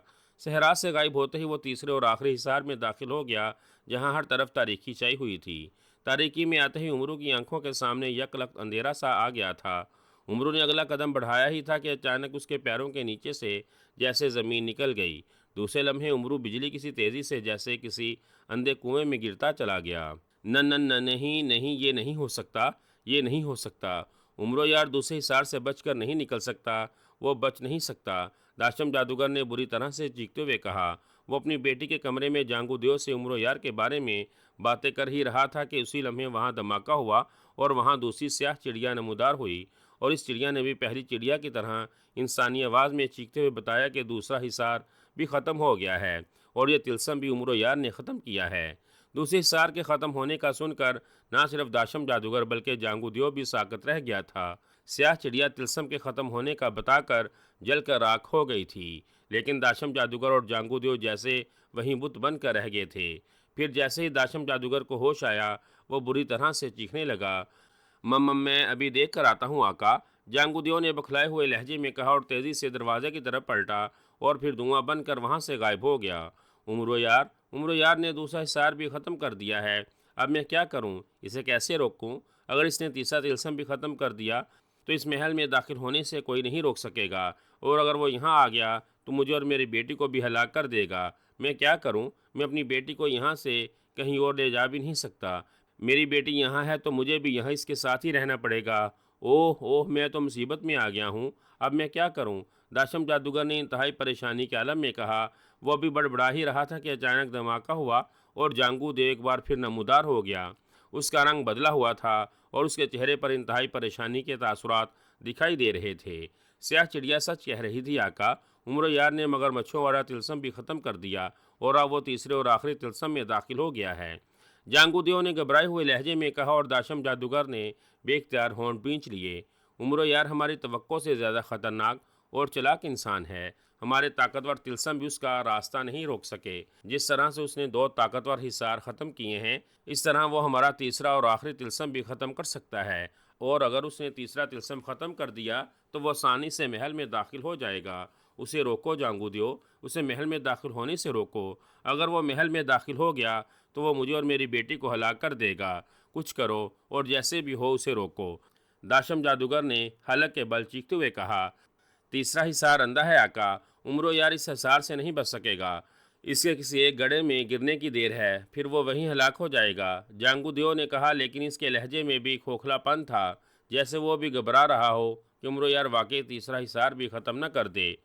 तुम जाओ, जल्दी जाओ जांगुदियो, और महल में हर तरफ मौत के जाल फैला दो। हर राहदारी, हर कमरे, हर खिड़की और दरवाजे के पास काले साए खड़े कर दो जो तलवारों और नेज़ों से लेस हों। उनसे कह दो कि वो महल में उम्र यार का साया भी ना दाखिल होने दें। वो उसे एक लम्हे से भी कम वक्फे में हलाक कर दें। इन साओं के पास असली नेज़े और असली तलवारें होनी चाहिए ताकि वो एक ही बार में उम्र यार का खात्मा कर सकें। दाशम जादूगर ने तेज़ लहजे में कहा, काले साए, ओह ठीक है आका, मैं अभी जाकर पताल से काले साओं को बुला लाता हूँ। इनकी मौजूदगी में उम्र यार महल में दाखिल होने के बावजूद एक कदम भी आगे नहीं बढ़ा सकेगा और काले साए उसे देखते ही हलाक कर देंगे। और उम्र यार के पास जिस कदर मर्जी करामाती चीज़ें हों, वो उनसे काले साओं को ख़त्म नहीं कर सकेगा। जांगुदियो ने खुश होकर कहा, जैसे दाशम जादूगर ने काले सायों को बुलाने का बेहतरीन मशवरा दिया हो। जाओ जाओ, जल्दी जाओ, इससे पहले कि उम्र यार महल में दाखिल हो जाए। महल में हर तरफ काले साओं को फैला दो। दाशम जादूगर ने चीखते हुए कहा तो जांगुदियो एक बार फिर वहाँ से गायब हो गया।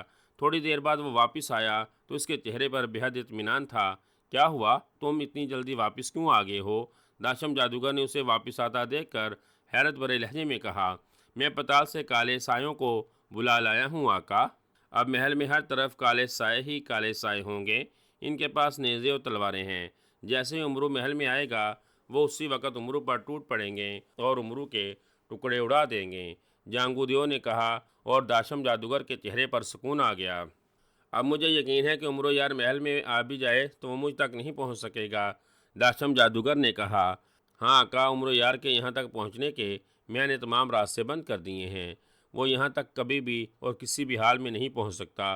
जांगुदियो ने जवाब दिया तो दाशम जादूगर ने इस बात में सर हिला दिया। तीसरे हिसार में दाखिल होते ही उमरू को यही महसूस हुआ जैसे वो किसी गड्ढे में गिर गया हो, और वाकई हुआ भी ऐसा ही था। वहाँ हर तरफ अंधेरा था और ज़मीन पर जगह जगह गड्ढे बने हुए थे जो एक दूसरे के इतने करीब थे कि अगर उमरू को नज़र आ भी रहा होता तो वो आगे बढ़ते हुए वो किसी न किसी गड्ढे में ज़रूर गिर जाता।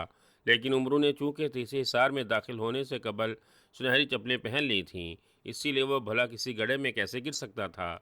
सुनहरी चप्पलें इसे लेकर आसमान की बुलंदी तक जाती थीं। इन जूतों की मदद से वो दूर दूर तक का सफ़र करता था। फिर भला इसके लिए वो गड्ढे क्या मायने रखते थे? वो एक गड्ढे में गिरा जरूर था, लेकिन थोड़ा सा नीचे जाते ही वो गड्ढे में मुअल्लक हो गया। चंद लम्हे उमरू चारों तरफ देखता रहा। फिर उसने जंबील से सिलेमानी सुरमा निकाल कर आंखों में लगाया तो उसे तारीकी में दिन की रोशनी की तरह दिखाई देना शुरू हो गया। उमरू ने नीचे झांका तो यकबारगी वो दहल कर रह गया। गड्ढे की तह में वाक़ई बेशुमार लंबे लंबे और नुकीले कांटे उगे हुए थे जो नेज़ों की तरह सीधे खड़े हुए थे। अगर उसने सुनहरी चप्पलें न पहनी होती वो इस गड्ढे में गिरता तो लंबे और नुकीले कांटों में परोया जाता और वहीं हलाक हो जाता। और वो कांटे थे भी जहरीले जिनके चुभने से उम्र यार की एक लम्हे में भी जान जा सकती थी। चंद लम्हे वो इसी गड्ढे में रुका रहा। फिर वो सुनहरी चप्पलों की मदद से गड्ढे से बाहर आया और फिर वो सामने की रुख उड़ना शुरू हो गया। नीचे हर तरफ गड्ढे ही गड्ढे थे। गड्ढों की तादाद इतनी ज़्यादा थी कि वो ख़त्म होने का नाम ही नहीं ले रहे थे। उमरू यार सुनहरी चप्पलों की मदद से अंधेरे में नहायत तेज़ी से उड़ा जा रहा था। वो चारों तरफ से देख रहा था, लेकिन उसे वहाँ सवाए गढ़ों के और कुछ दिखाई नहीं दे रहा था। मुसलसल और काफ़ी देर उड़ने के बाद भी जब अंधेरा ख़त्म होने को न आया तो उमरू परेशान हो गया। ये क्या, मैं तिलस्म से बाहर क्यों नहीं आ रहा? अब तक तो इस तिलस्म को ख़त्म हो जाना चाहिए था। उमरू ने परेशानी के आलम में बड़बड़ाते हुए कहा। वो मज़ीद काफ़ी देर तक उड़ता रहा, लेकिन वाकई तिलस्म ख़त्म होने का नाम ही नहीं ले रहा था। और उमरू को यूँ महसूस होना शुरू हो गया था जैसे वो अब हमेशा इसी तिलस्म में उड़ता रह जाएगा और वहाँ से कभी नहीं निकल सकेगा। ये क्या हो रहा है? मुझसे ऐसी क्या गलती हो गई कि मैं अभी तक इस तिलस्म से बाहर क्यों नहीं निकल पा रहा? उमरू ने परेशानी के आलम में बड़बड़ाते हुए कहा। वो सीधे रुख की जानिब उड़ा जा रहा था। उसे मुहाफिज बोने ने यही मशवरा दिया था कि वो जिस तिलस्म में जाएगा सीधे रुख ही जाए, किसी तरफ ना मुड़े। नहीं तो वो रास्ते से भटक जाएगा। उमरू को बखूबी याद था, उसने जिस तरफ उड़ना शुरू किया था मुसलसल उसी तरफ उड़ रहा था। उसने एक बार भी मुड़ने और रास्ता बदलने की कोशिश नहीं की थी। अब मैं क्या करूं? अगर मैं वाकई तिलस्म में फंस गया तो क्या होगा? उमरू ने परेशानी के आलम में कहा। फिर वो काफ़ी देर तक उड़ता रहा, लेकिन जब उसे कहीं रोशनी दिखाई न दी तो वो समझ गया वो इस तिलस्मी हिसार में फंस गया और ऐसा उसकी गलती की वजह से हो सकता था। उमरू मुसलसल उस गलती के बारे में सोच रहा था जो अनजानेपन में हुई थी। मुहाफिज बोने कहाँ हो तुम? उमरू ने चारों तरफ देखते हुए चीख चीख कर मुहाफिज बोने को पुकारना शुरू कर दिया, लेकिन जवाब में उसे मुहाफिज बोने की आवाज़ सुनाई न दी। मेरे सामने आओ मुहाफिज बोने, मुझे तुम्हारी मदद की ज़रूरत है। उमरू ने एक बार फिर चीखते हुए कहा, लेकिन मुहाफिज बोना उसके सामने ना आया और ना ही उसे कोई आवाज़ सुनाई दी। ओ नहीं, अब ये मुहाफिज बोना कहाँ रह गया? वो मेरी आवाज़ क्यों नहीं सुन रहा? उमरू ने परेशानी के आलम में कहा और बार बार मुहाफिज बोने को अपनी मदद के लिए पुकारने लगा, लेकिन जवाब में मुहाफिज बोने की से आवाज़ सुनाई न दी।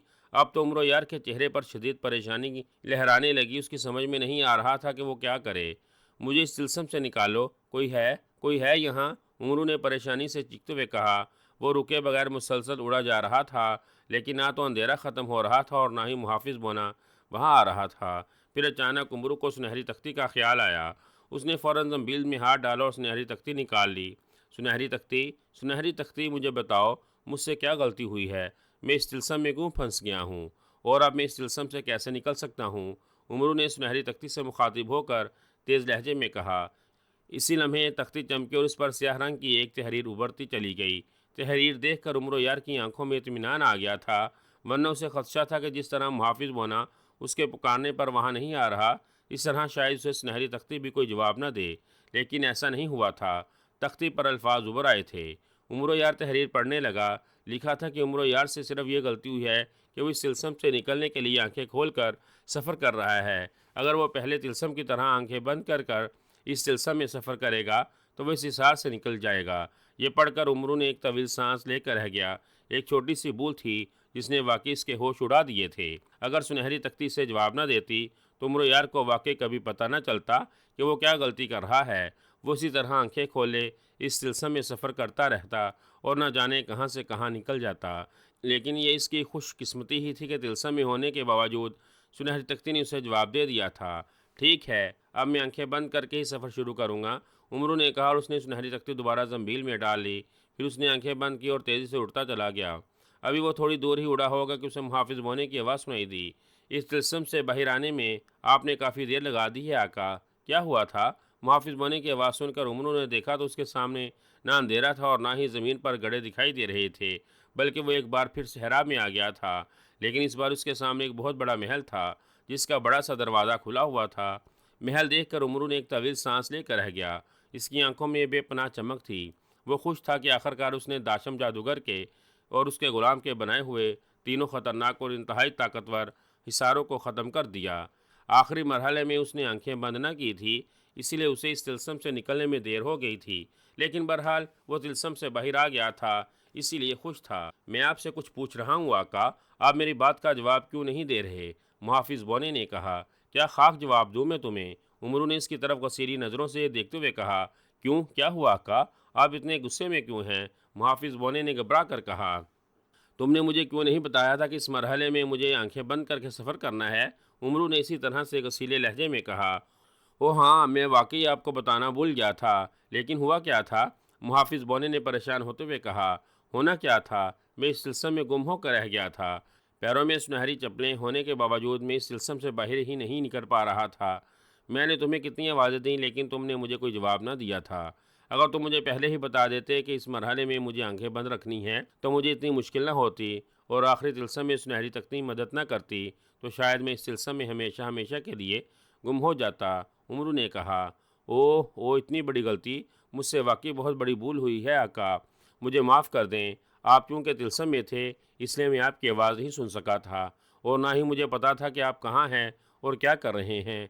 मुहाफिज बोने ने कहा। ओ नहीं, तुम्हारी कोई ना कोई गलती किसी दिन मुझे ले डूबेगी। उमरू ने मुंह बनाकर कहा। मैं शर्मिंदा हूँ आका, बहुत ज़्यादा शर्मिंदा हूँ। मुहाफिज बोने ने शर्मिंदगी से सर झुकाते हुए कहा। बहरहाल जो होना था हो गया। मैं सही सलामत हिसार से बाहर निकल आया हूँ। अब हम दाशम जादूगर के तलिस्मी महल के सामने मौजूद हैं।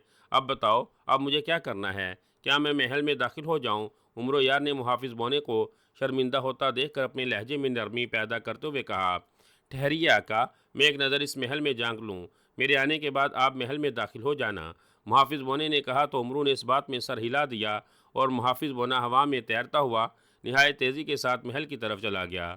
और फिर उमरू ने उसे महल के खुले हुए दरवाजे से महल में घुसते देखा। कुछ सोचकर उमरू ने जंबील से सिलेमानी चादर निकाली और कंधों पर डालकर गायब हो गया। वो जानता था कि जांगू दियो दाशम जादूगर का गुलाम है। अगर वो बाहर आ गया तो वो आसानी से इसे देख सकता है और उमरू मुहाफिज बोने से मशवरा किए बगैर जांगू दियो का सामना नहीं करना चाहता था। वैसे भी मुहाफिज बोने ने उसे पहले ही बता दिया था कि जांगू दियो दाशम जादूगर और उसकी बेहोश बेटी असाया को वो जब तक एक कमरे में नहीं हलाक करेगा, इनमें से कोई भी हलाक नहीं होगा, जबकि जांगू दियो यहाँ आकर इसे नुकसान पहुँचा सकता था। थोड़ी ही देर में मुहाफिज बोना वापस आ गया। वो उमरो यार को चूँकि गायबी हालत में होने के बावजूद देख सकता था, इसीलिए वो तीर की तरह उमरू की जानिब ही आया था। आका, दाशम जादूगर ने आपका रास्ता रोकने के लिए महल में हर तरफ काले साए फैला दिए हैं, जिनके पास तलवारें और नेज़े हैं। जैसे ही आप महल में दाखिल होंगे, वहाँ पर नेज़ों और तलवारों से हमला कर देंगे। मुहाफिज बोने ने उमरू के नज़दीक आकर कहा, ओह, क्या मुझे वो गायबी हालत में भी देख सकते हैं? उमरू ने एक बार फिर परेशान होते हुए कहा, नहीं आका, सिलेमानी चादर होने की वजह से वो आपको नहीं देख सकेंगे। वैसे भी आपने पगड़ी में उल्टा हीरा छुपा रखा है, इसीलिए वो आपके नज़दीक में नहीं आएंगे। मुहाफिज बोने ने कहा, तब ठीक है, वहाँ अगर कोई और ख़तरा है तो इसके बारे में मुझे बता दो, वरना ये ना कहना मुझसे गलती हो गई थी। उमरू ने मुस्कुराते हुए कहा तो मुहाफिज बोना भी मुस्कुरा दिया, नहीं आका, काले सांव के अलावा वहाँ कोई ख़तरा नहीं। आपके लिए खुशखबरी की बात यह है कि दाशम जादूगर और उसका गुलाम दियो उसी कमरे में मौजूद हैं जहाँ उसकी बेटी असाया मौजूद है। आप उस कमरे में जाकर इन तीनों को हला कर सकते हैं। मुहाफिज बोने ने कहा तो उमरू की आंखें चमक उठी। बहुत खूब, फिर तो मुझे ज़रा भी देर नहीं करनी चाहिए। उमरू ने कहा, आप तिलस्म शिकन अंगूठी पहन ले आका। आपको देखकर दाशम जादूगर आप पर जादुई वार कर सकता है। इसके जादुई वार से आप तिलस्म शिकन अंगूठी से ही बच सकते हैं। मुहाफिज बोने ने कहा और उमरू ने इस बात में सर हिलाकर जंबील से तिलस्म शिकन अंगूठी निकाली और अपने दाएं हाथ की एक उंगली में पहन ली। फिर उसने जंबील से तलवार हैदरी निकाली और महल की जानिब बढ़ गया। महल के दरवाजे के पास आकर वो एक लम्हे के लिए रुका और फिर वो खुले हुए दरवाजे से अंदर दाखिल हो गया। जैसे वो महल में दाखिल हुआ, उसी लम्हे महल तेज़ और इंतहाई दिल खराश चीखों से गूंज उठा। दूसरे लम्हे उमरू ने चारों तरफ स्याह रंग के सायों को तलवार और नेज़े लिए तेज़ी से दरवाजे की तरफ भागते हुए देखा। उन्हें दरवाजे की तरफ आता देखकर उमरो यार बुखला गया। उसे यूं महसूस हुआ जैसे काले सांवों ने उसे महल में दाखिल होते हुए देख लिया हो और वो उसे हलाक करने के लिए उसकी तरफ भागे आ रहे हों। काले सायों को अपनी तरफ आता देखकर उमरू सिमट गया, सिमट कर दरवाजे के साथ लग गया। इसी लम्हे काले साए दरवाजे के पास आए और उसी तरह से चीखते हुए महल से बाहर निकलते चले गए। महल से निकलते ही काले साए तेज़ी से चारों तरफ फैल गए थे। उमरू हैरानी से इन्हें इस तरह भागता देख रहा था। आप घबराइए नहीं आका, मैंने बाहर आपके पसीने की बू फैला दी है। इसी बू की वजह से काले साए महल से बाहर निकले हैं। आप इत्मीनान से आगे जाएं। मुहाफिज बोने की आवाज़ सुनाई दी तो उमरू एक बार फिर तवील सांस लेकर रह गया। ठीक है, उमरू ने कहा और वो महल में दाखिल हो गया। महल बेहद बड़ा और नहायत आलीशान था। दाशम जादूगर ने चूँकि वो महल जादू के ज़ोर से बनाया था, इसलिए इसने महल को खूबसूरत बनाने में कोई कमी नहीं छोड़ी थी। बेशुमार काले साए महल से निकल चुके थे, लेकिन इसके बावजूद उमरू वहाँ जगह जगह मजीद काले साओं को हरकत करता देख रहा था, जिनके पास तलवारें और नेज़े थे। आप खामोशी से आगे बढ़ते रहिए आका, जब तक आपके मुंह में कोई आवाज़ नहीं निकलेगी इन साओं को आपके यहाँ होने का पता नहीं चलेगा। मुहाफिज बोने ने कहा, ठीक है, लेकिन वो कमरा कहाँ है जिसमें दाशम जादूगर, उसकी बेटी और जांगू दियो मौजूद हैं? उमरू ने नहायत आसगी से पूछा। मैं आपको बताता हूँ, आप मेरे पीछे आते रहिए, मुहाफिज बोने ने कहा और वो हवा में तैरता हुआ उमरू के सामने आ गया और फिर उसने उमरो यार के आगे आगे उड़ना शुरू कर दिया और उमरू उसके पीछे पीछे चलने लगा। मुहाफिज बोना उसे मुख्तलिफ दलानों और राहदारियों से गुजारता हुआ एक मखरूती कमरे के दरवाजे के पास ले आया, जो एक राहदारी के इख्तिताम पर था। कमरे का दरवाज़ा बंद था। यह है वो कमरा आका, मुहाफिज बोने ने उमरू की जानिब पलटते हुए कहा। कमरे का दरवाज़ा बंद है? उमरू ने कहा, हाँ आका, यह दरवाज़ा इसी तरह से बंद रहता है। दाशम जादूगर और जांगू दियो जादू के ज़ोर से ही कमरे में जाते हैं। मुहाफिज बोने ने कहा, तो क्या मैं तलवार से दरवाज़ा तोड़ दूँ? उमरू ने पूछा। नहीं आका, अगर आपने दरवाज़ा खोला तो अंदर मौजूद दाशम जादूगर और जांगू दियो को आपके महल में दाखिल होने का इल्म हो जाएगा और वो वहाँ से गायब हो जाएंगे और दाशम जादूगर जाते हुए कमरे से अपनी बेटी को भी ले जाएगा। मुहाफिज बोने ने कहा, ओ तो फिर मैं क्या करूं? बंद दरवाजे से तो मैं भला अंदर कैसे जा सकता हूं? उमरू ने परेशान होते हुए कहा, आप फिक्र न करें आका, कमरे में आपको मैं ले जाऊंगा। मुहाफिज बोने ने कहा, तुम क्या मतलब? उमरू ने चौंक कर कहा, आपको कमरे में अचानक दाखिल होना है आका। आपके अचानक कमरे में दाखिल होने की वजह से वहां से न जंगूदेव भाग सकेगा और ना ही दाशम जादूगर। मुहाफिज बोने ने कहा तो उमरू ने इस बात में सर हिला दिया। ठीक है, पहुंचा दो मुझे अंदर। उमरू ने कहा, आप सुलेमानी चादर उतार दें आका और आंखें बंद कर लें। मैं आपको कमरे में ज़ाहिरी हालत में पहुंचाना चाहता हूँ। मुहाफिज बोने ने कहा तो उमरू ने इस बात में सर हिलाया और कंधों से सुलेमानी चादर उतार दी।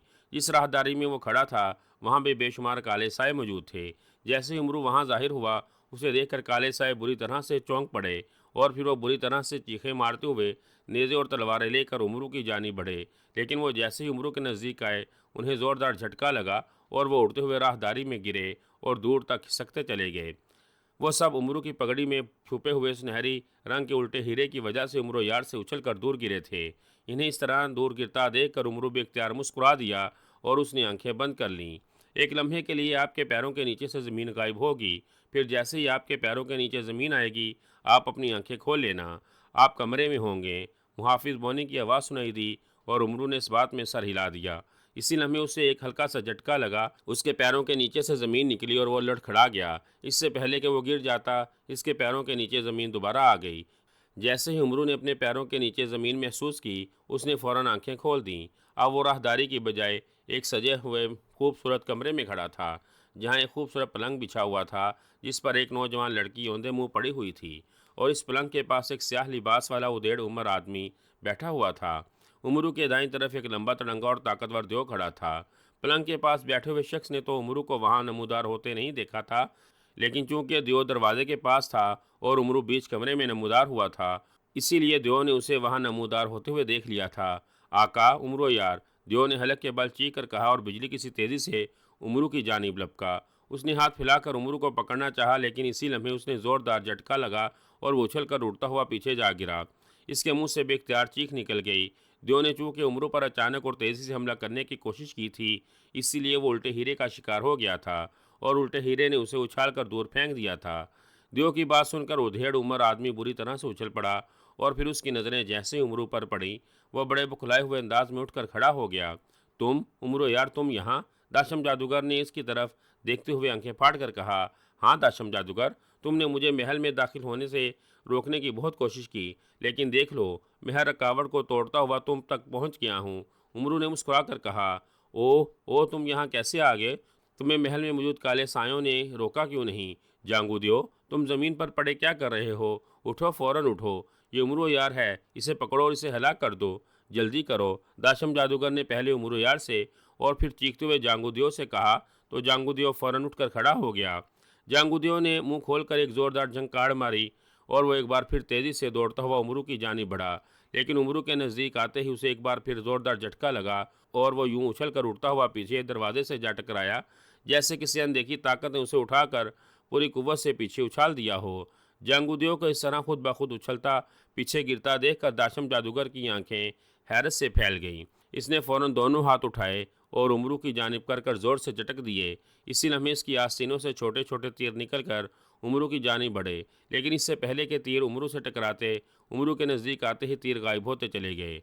ये क्या, तुम्हें तीर क्यों नहीं लगे? दाशम जादूगर ने हैरत से आंखें फाड़ते हुए कहा, तुम मुझ पर कोई भी वार कर लो, मुझ पर तुम्हारे किसी जादू का कोई असर नहीं होगा दाशम जादूगर। उमरू ने मुस्कुराते हुए कहा। उसकी बात सुनकर दाशम जादूगर का चेहरा गुस्से से सुर्ख हो गया। उसने मंत्र पढ़ा और एक बार फिर उमरू की तरफ हाथ झटके तो अचानक उमरू के पैरों के पास एक ज़ोरदार धमाका हुआ और दूसरे लम्हे उमरू का जिस्म स्याह धुएं में छुप गया। मैंने उमरू को स्याह धुएं में कैद कर दिया है जांगुदियो, जल्दी करो, आगे बढ़ो और उमरू को तलवार मार कर हलाक कर दो, जल्दी। दाशम जादूगर ने हलक के बल चीखते हुए कहा तो जांगुदियो तेजी से उठा और उसने हवा में हाथ मारा तो अचानक उसके हाथ में तलवार आ गई। वो तलवार लेकर तेजी से धुएं में छुपे हुए उमरू की तरफ बढ़ा।